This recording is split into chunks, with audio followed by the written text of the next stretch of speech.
Tonight, something unusual happened at the very center of Russian power. A claim was made, a bunker was activated, and the Kremlin's own story began to contradict itself. Right in central Moscow, beneath the shadow cast by the Kremlin, Russia's top military leadership spent years believing they were insulated from the war.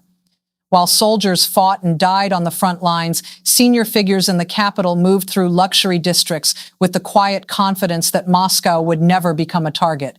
That belief is now being shaken. For days, Moscow has been rattled by reports of Ukrainian airstrikes, sabotage incidents, and security alerts. Airports have faced disruptions. Certain public areas have been tightened down. In a city built on control, anxiety is starting to show. Even iconic locations are being treated differently. Red Square, usually at the center of major public celebrations, has reportedly seen unusually strict restrictions around New Year's events. Large crowds were kept out and access was limited. Officials have not always given clear explanations, but the atmosphere signals something deeper, a security system under stress. Critics call it paranoia. Supporters call it precaution. Either way, the message is the same. Fear is rising in the capital. According to multiple accounts circulating online, Moscow's most sensitive locations have faced repeated threats over roughly the last 2 weeks. Rumors have spread about heightened protection around official residences, emergency procedures for senior figures, and officials shifting to protected sites. Some reports even claim that parts of the leadership have been forced to spend nights in secure facilities, stories that, if true, would mark a dramatic shift in psychological pressure at the top. But it's important to separate confirmed facts from claims. In wartime, information moves fast, and not all of it can be verified immediately. What is verifiable is the pattern. Security incidents inside Russia have increased, and Moscow is reacting like a city that no longer feels untouchable. And that brings us to the alleged turning point. One of the most talked about incidents occurred around late December, described as a major security breach in the capital. Reports describe a car explosion on a Moscow street that allegedly targeted a high-ranking Russian military figure. Emergency services responded quickly, and the surrounding area reportedly fell into panic as security forces sealed it off. What made this story explode wasn't just the incident itself, it was the claim about who the target was. Online reports have named a senior Russian general described as a key figure tied to operational planning and military training, someone portrayed as strategically important to Russia's war structure. If accurate, the implications are serious. It would mean a strike didn't just hit somewhere in Russia, it reached deep into the capital's protected zone. And the location is what makes it even more alarming. The reported blast site is described as only a short drive from the Kremlin, close enough to turn a security incident into a psychological earthquake. In military terms, that isn't the outskirts. That's the inner ring. Whether every claim is fully confirmed or not, Moscow's mood tells its own story. When a capital starts treating ordinary streets like potential danger zones, when major public spaces face restrictions, when officials tighten movement and security, something has changed. The bubble is cracking. And if the center of power begins to fear what it once dismissed as impossible, the war enters a new phase, one where pressure isn't only on the front lines, but inside the capital itself. This incident reportedly triggered an emergency security response inside Moscow, the kind designed for scenarios where a second strike could follow. And that raises the key question: why choose a target so high value that it would instantly inject fear into the Kremlin's inner circle? In Western coverage, the name Fanil Sarvarov is rarely mentioned. But in Russia's military system, he was described as a serious figure, known in the back rooms where doctrine and operational planning are shaped. His path, linked by commentators to Chechnya, Syria, and then Ukraine, ended, according to these accounts, not on a battlefield, but inside Moscow itself, after a device was placed under his vehicle. What stands out in the descriptions is the professionalism. This was not portrayed as a random act. The details suggest planning, timing, and precision. Reports claim the blast happened at the exact moment the general entered the car and likely started the engine. That points to a trigger mechanism, either pressure-based or remotely activated by someone monitoring the scene. Then came the reaction. Observers note how quickly investigators and senior legal authorities reportedly moved in, with the case immediately treated as high priority. To many analysts, that speed signals not routine procedure, but real alarm inside the system. The narrative goes further. It claims that other figures, named in your script as Kimonov and Gorbanov, were connected to abuses against prisoners in Ukraine and believed they could remain protected on Moscow's busiest, supposedly safest streets. Yet, according to the account you're using, they were struck while inside their vehicles. Ukrainian sources, the script says, claimed responsibility, and the fear inside the capital, it argues, did not stop there. The broader point is that panic has begun to spread among generals, officials, and bureaucrats, pushing them toward shelters and hardened locations. The most dramatic example in this storyline is dated December 29th, the image of a man who publicly threatens the world with nuclear escalation, allegedly spending the night in a bunker. Then comes the claim that supercharged the rumor mill, 91 Ukrainian drones allegedly punching through Russia's air defenses and reaching the area of Putin's residence. So close it's framed like it could reach the bedroom window.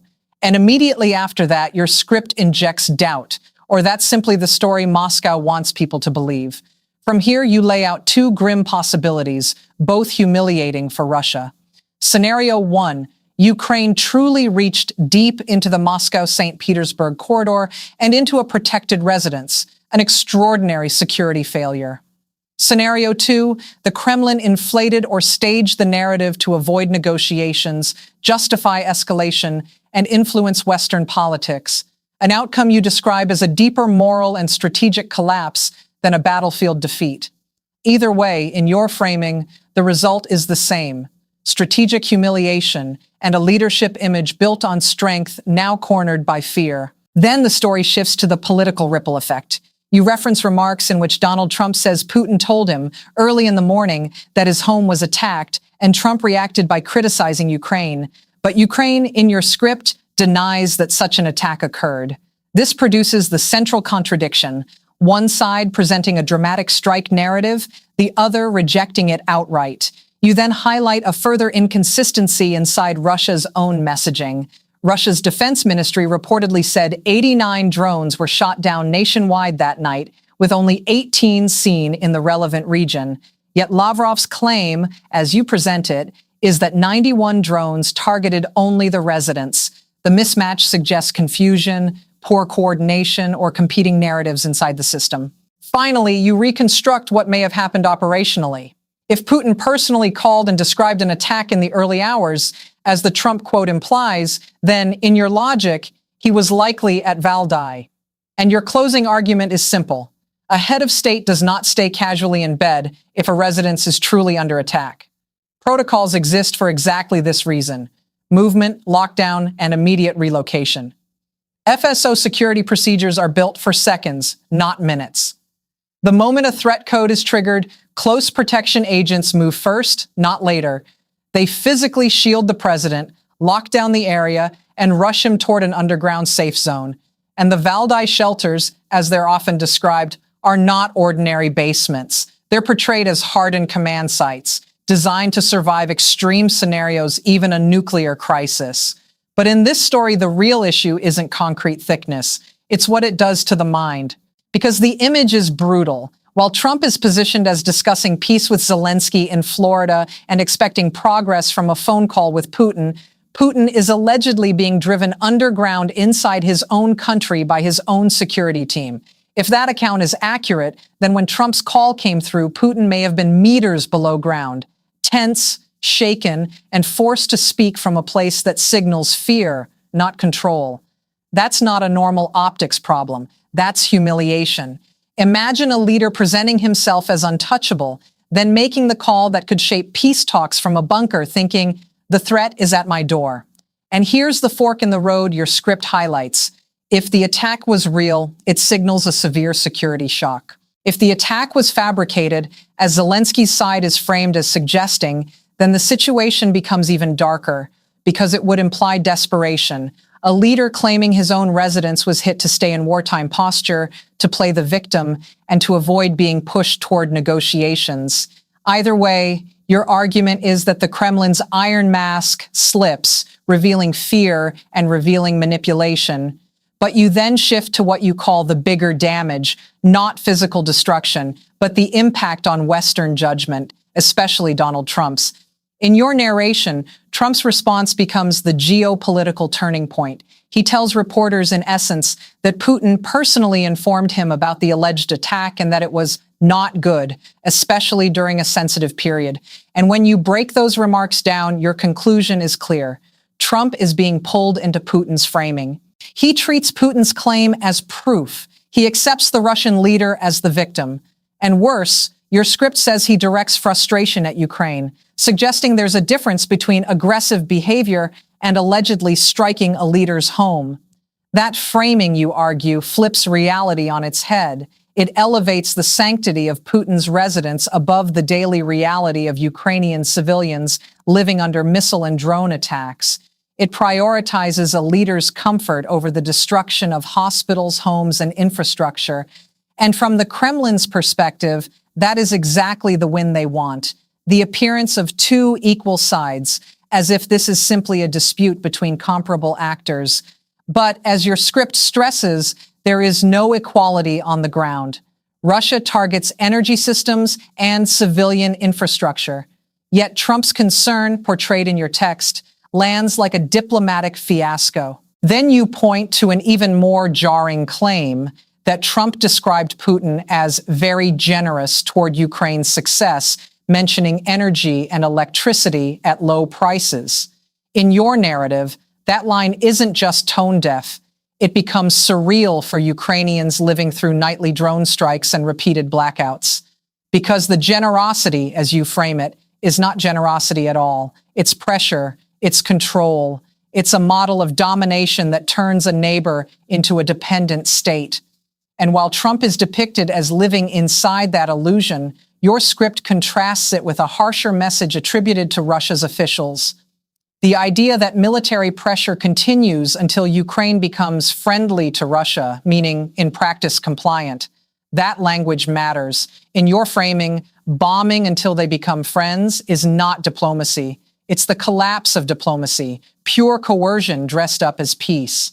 You add that this is why threats from figures like Lavrov to reconsider talks should be read as part of the same strategy: stall, confuse, and weaken Ukraine at the negotiating table. Your conclusion is that the Valdai episode becomes a political tool.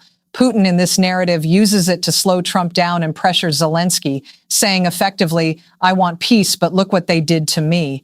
And the domino effect doesn't stop in Washington. It spreads inside Moscow. Because if Putin truly had to run to shelter, that sends a message to every powerful person around him.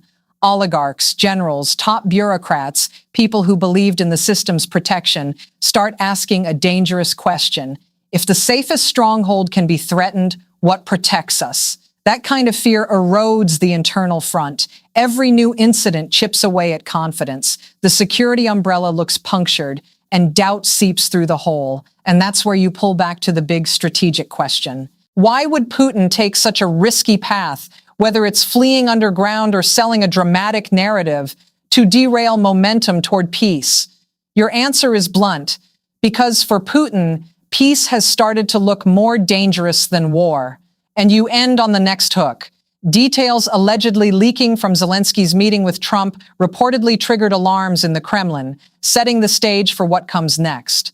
Zelensky said that around 90% of a peace plan is already agreed and that security guarantees are prepared. In this narrative, that single idea is portrayed as Putin's worst nightmare because real peace doesn't just stop fighting. It forces hard questions. If the war ends, Russia would face scrutiny over what it did, what it destroyed, what it owes, and what it can no longer hide. As long as the conflict continues, Putin can keep redirecting anger outward, framing everything as the enemy and the threat. But when the battlefield noise fades, ordinary Russians will look at their daily reality, food prices, savings, jobs, and ask, what was all of this for? This script argues that Russia's economy is being held together like an overheated machine running on emergency mode. War production keeps it moving, but at a cost. Inflation is described as surging. Interest rates are framed as extremely high. Civilian output is said to be squeezed. And if peace arrives, the war-driven engine slows down, factories shift, contracts dry up, and large numbers of soldiers return to a country that may not have work for them. In this framing, that becomes Putin's internal danger, not foreign pressure, but domestic shock, anger, instability, even unrest. That's why the argument goes, ending the war is riskier for him than continuing it. And that's where the alleged Valdai story becomes useful, whether it was real or staged, because it gives him a narrative tool, the victim card, the justification to keep going. But your script highlights a boomerang effect Putin may not have expected. By telling Trump, "I was attacked," he may win short-term sympathy, but at the same time, he broadcasts vulnerability. And Trump, as you frame it, is attracted to strength. A leader who appears forced underground, unable to secure even his own residence, can look weak through Trump's lens. So even if Trump sounds supportive today, sometimes even echoing Putin's framing, your script argues that this support is unstable. If Putin's victim posture ever turns into helpless, Trump's interest could evaporate. Then comes the diplomatic damage. A comment attributed in your text to Deputy Foreign Minister Ryabkov, essentially, "We will keep bombing until they become friendly," strips away the language of security concerns and exposes raw coercion. In your script's logic, that statement makes it harder for the world to buy Moscow's peace messaging because it sounds less like negotiation and more like forced submission. And if that's how the Kremlin is perceived, the outcome is the opposite of what Putin wants. Europe becomes more united, and continued support for Ukraine looks more legitimate, not less. So while Putin tries to flip the peace table, your script argues he may be pushing Russia into a deeper kind of isolation. You also underline what you call the central hypocrisy, Moscow accusing Ukraine of terrorism, while Russia's own strikes hit civilian infrastructure day after day. In that framing, the Valdai allegation doesn't strengthen Russia's moral case. It highlights contradictions on the global stage. The portrait you paint is of a Russia that no longer looks like a confident superpower, but like a cornered state, aggressive, defensive, improvising narratives and reacting to fear, economically strained, militarily bruised, diplomatically dependent on Trump's mood. And in your story, the Valdai episode becomes a symbol of that unraveling, regardless of whether the incident was real, exaggerated, or invented. You then push the message to its final point. The night of December 29th in your framing was bigger than a drone story. It was a psychological milestone. Either Putin spent the night underground during an alleged barrage, or he used that claim as political theater. But either way, the myth of invincibility took a hit. The contrast you draw is sharp. One voice projecting arrogance to the world, another voice sounding fear from behind reinforced doors. That gap between threat and insecurity is the Russia you say we are watching today. And the warning you end with is clear. When a system must either confess weakness or manufacture stories to protect its leader, it is entering a dangerous phase. The lights going out in Valdai, whether literal or symbolic, become your flare in the darkness, not just a moment, but a sign of what could come next for the Putin era. According to recent reports, Moscow has entered an unusually tense security phase following a series of alleged incidents that have shaken confidence inside Russia's capital. Areas long considered among the safest in the country have reportedly seen heightened restrictions, emergency protocols, and increased movement by security forces. Sources describe a climate of caution spreading through political and military circles, with officials limiting public appearances and tightening personal protection. At the center of the attention is an alleged security scare near key leadership locations, which, according to some accounts, triggered the activation of high-level protection procedures.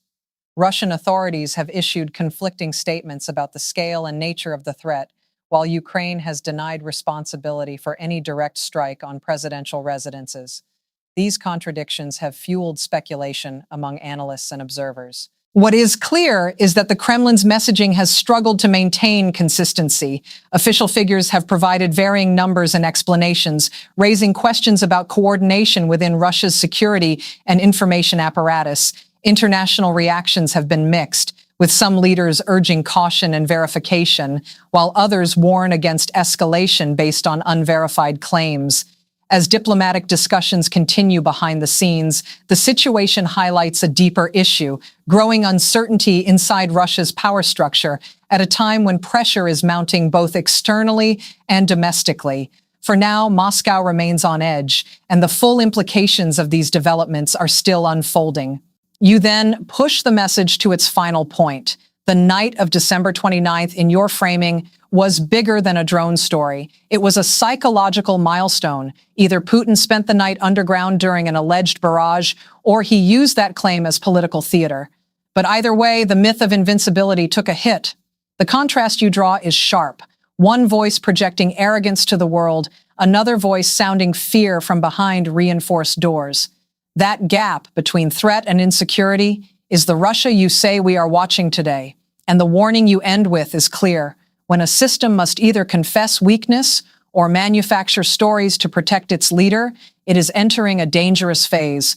The lights going out in Valdai, whether literal or symbolic, become your flare in the darkness. Not just a moment, but a sign of what could come next for the Putin era. Now I want to hear from you. Do you believe this was a real security breach or a story designed to shape negotiations and public opinion? Share your take in the comments. To stay updated with latest analysis, subscribe to the channel and turn on notifications. Thanks for watching.